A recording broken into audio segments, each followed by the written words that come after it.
Oke, kalau ada tidak begitu, sekarang pertanyaan begini, saya tanya lagi, kan seseorang tersangka dituduh menguntungkan, memperkaya orang lain, sedangkan kan korupsi itu kan memperkaya diri sendiri, itu tidak ditanya karena memang tuduhannya memperkaya orang lain. Oke, sudah seharusnya enggak penyidik menanyakan di BAP siapa yang diperkaya, ya kan tuduhannya memperkaya orang lain. Kalau saya mohon maaf nih melecehkan putri orang, itu harus ditulis dong namanya si Erni, si Susi. Nah, kalau begini memperkaya orang lain, tapi saya baca tadi BAP-nya itu sama sekali tidak ada pertanyaan apapun tentang siapa yang diperkaya, bagaimana dan berapa besarnya diperkaya. Apakah itu menurut Anda penyidik tidak profesional atau apa? Penjara seumur hidup atau pidana penjara ini yang D, penyimpangan kebijakan APBN 2024 dengan memperpanjang bantuan sosial tanpa persetujuan DPR, tanpa ditetapkan dengan undang-undang, masuk kategori tindak pidana korupsi seperti dimaksud pasal 3 ayat 1 Undang-Undang Nomor 31 Tahun 1099 tentang pemberantasan tindak pidana korupsi yang berbunyi, setiap orang yang dengan tujuan menguntungkan diri sendiri atau orang lain atau suatu korporasi menyalahgunakan kewenangan, kesempatan atau sarana yang ada padanya karena jabatan dan kedudukan yang dapat merugikan keuangan negara dan atau perekonomian negara dipidana dengan pidana penjara seumur hidup atau pidana penjara paling singkat 1 tahun dan paling lama 20 tahun, paling lama 20 tahun. Keputusan Presiden Joko Widodo memperpanjang bantuan sosial sampai Juni 2024 secara sepihak, mengubah APBN 2024 tanpa persetujuan DPR, tidak ditetapkan dengan undang-undang, dan perintah pemblokiran anggaran kementerian lembaga yang sudah disetujui DPR dalam Undang-Undang APBN tahun anggaran 2024 merupakan bentuk nyata penyalahgunaan wewenang jabatan presiden dengan tujuan menguntungkan Gibran. Penyimpangan APBN 2024 tersebut mengakibatkan kerugian negara senilai 50,15 triliun sesuai nilai anggaran kementerian lembaga yang diblokir untuk anggaran bantuan sosial tersebut. Terakhir, penyimpangan kebijakan APBN 2024 untuk kepentingan politik yang menguntungkan anak presiden Gibran melanggar pasal 1 angka 5 dan pasal 5 angka 4 Undang-Undang Nomor 28 tahun 1999 tentang penyelenggaraan negara yang bersih dan bebas dari KKN. Pasal 1 angka 5 berbunyi, nepotisme adalah setiap perbuatan penyelenggara negara secara melawan hukum yang menguntungkan kepentingan keluarganya atau kroninya di atas kepentingan masyarakat bangsa. Perpanjangan pemberian bantuan sosial sampai Juni 2024 tanpa persetujuan DPR, tanpa ditetapkan dengan undang-undang, secara nyata merupakan perbuatan melawan hukum.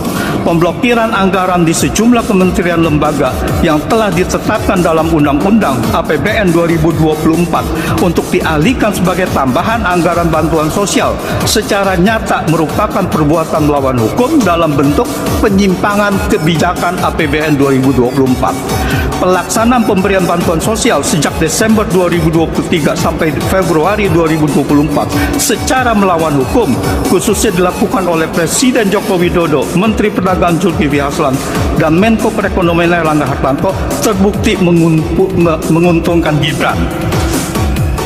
Hal ini tercermin dari pernyataan Zulkifli Hasan, Airlangga Hartarto yang secara terang-terangan mengajak masyarakat memilih paslon Prabowo Gibran. Menterinya siapa Pak waktu itu? Ya, apa jawab aja. Ria Mizat. Menterinya Pak Ria Mizat. Ya. Untuk tahapan hal ini juga Pak ya. Beliaulah yang rapat di ratas. Ya. Beliau yang memerintahkan kami semua ini untuk segera melaksanakan perintah Presiden.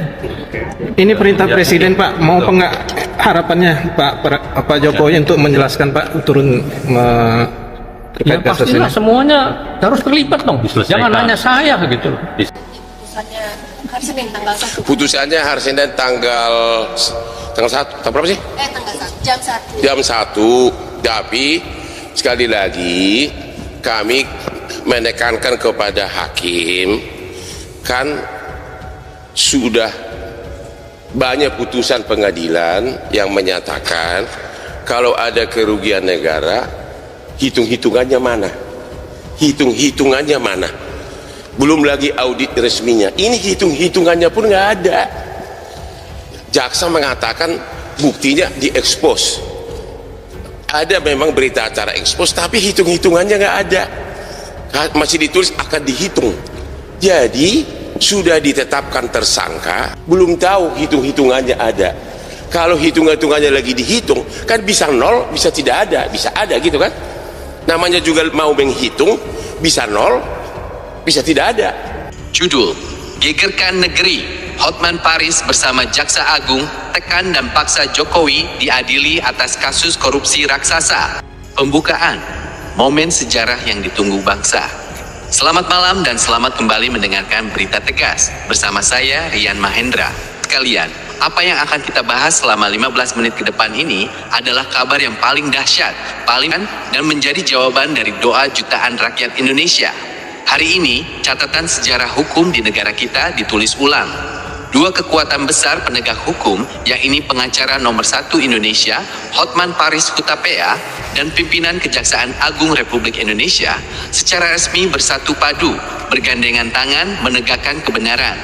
Mereka mengeluarkan pernyataan keras dan langkah hukum tak terelakkan, menuntut, mengejar, dan memaksa agar Joko Widodo segera diadili, disidangkan, dan bertanggung jawab di pengadilan atas dugaan korupsi raksasa yang merugikan negara lebih dari 750 triliun rupiah. Ya, Anda tidak salah dengar. Angka kerugian negara itu sangat fantastis. Dan yang paling membuat berita ini istimewa, Hotman Paris dan Jaksa Agung sama-sama berjanji, kasus ini tidak akan berhenti di tengah jalan, tidak akan ditutup-tutupi, dan tidak ada kompromi sedikit pun. Kenapa mereka berani mengambil langkah sebesar ini? Bukti apa saja yang mereka pegang sampai begitu yakin? Bagaimana reaksi rakyat dan dampaknya bagi masa depan Indonesia?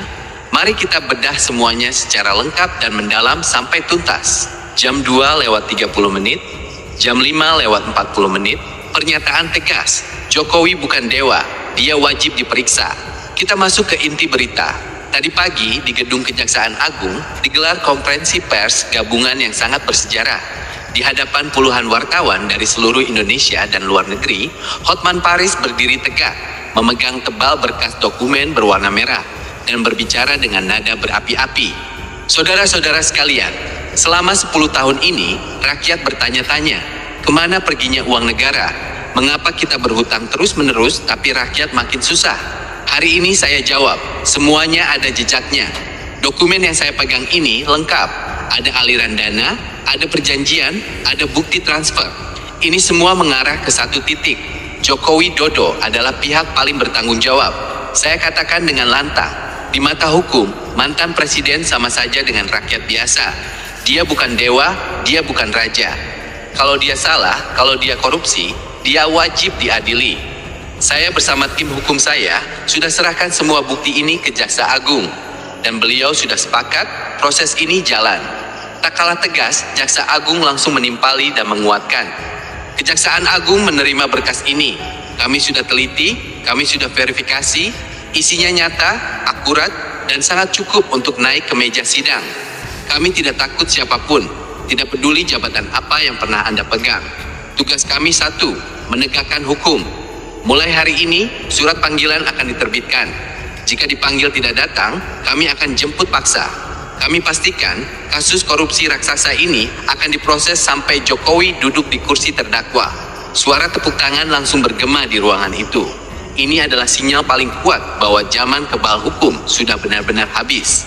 Jam 5:40, jam 9:30, 5. Bukti berat, senjata mematikan yang dimiliki.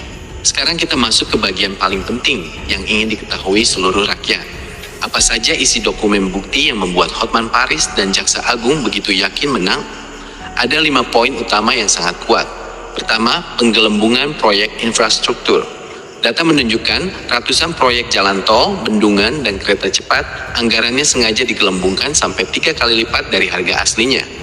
Uang selisihnya puluhan triliun mengalir ke perusahaan milik kroni dekat dan keluarga. Banyak proyek yang diklaim selesai, tapi di lapangan tidak ada apa-apa atau cepat rusak. Ini kerugian negara terbesar dalam sejarah. Kedua, mafia tata niaga dan impor. Bukti ada surat perintah yang mengatur agar izin impor beras, gula, dan kedelai hanya diberikan ke 3 perusahaan besar milik orang dekat. Akibatnya harga melonjak tinggi, rakyat susah makan, tapi perusahaan itu miliaran keuntungannya dan sebagian disetorkan kembali sebagai dana operasional. Ini penipuan terorganisir. Ketiga, penyalahgunaan dana blue dan dana darurat. Dana layanan umum dan dana bencana yang seharusnya untuk rakyat ternyata dipakai bayar gaji tim sukses, biaya kampanye, dan perjalanan dinas keluarga. Ada catatan transfer yang sangat jelas masuk ke rekening pribadi. Ini pelanggaran hukum keuangan negara tingkat berat. Keempat, penguasaan aset tanah negara. Ribuan hektar tanah milik negara diubah statusnya jadi tanah milik perorangan dengan harga sangat murah. Lokasinya strategis, nilainya ratusan triliun. Semua izin tanda tangannya berasal dari perintah langsung saat masih menjabat. Kelima, utang negara untuk kepentingan pribadi. Negara berutang ke luar negeri ribuan triliun, tapi uangnya tidak masuk kas negara, melainkan langsung dibelanjakan ke proyek yang dikuasai kelompoknya. Beban hutang ini yang nanti harus dibayar oleh anak cucu kita semua. Hotman menegaskan, 5 poin ini sudah cukup untuk hukuman seumur hidup. Tidak ada pembelaan yang bisa menutupi fakta ini. Jam 9:30, jam 11:40. Mengapa baru sekarang? Dan mengapa Hotman yang maju? Banyak yang bertanya, kenapa baru sekarang terungkap? Dan kenapa Hotman Paris kritik sistem hukum Indonesia di tengah kasus ijazah Jokowi, bahas harga diri pengacara. Pengacara kondang Hotman Paris Hutapea menekankan bahwa dirinya tidak mengkritik Joko Widodo, sebaliknya Hotman mengkritik sistem hukum di Indonesia. Hal itu disampaikan Hotman Paris melalui video yang diunggah di Instagram pada hari Selasa. Hotman menyoroti hukum Indonesia yang tidak menghargai pengacara. Kondisi itu dapat dilihat saat Jokowi diperiksa polisi soal kasus dugaan ijazah palsu, sementara pengacara duduk di belakangnya.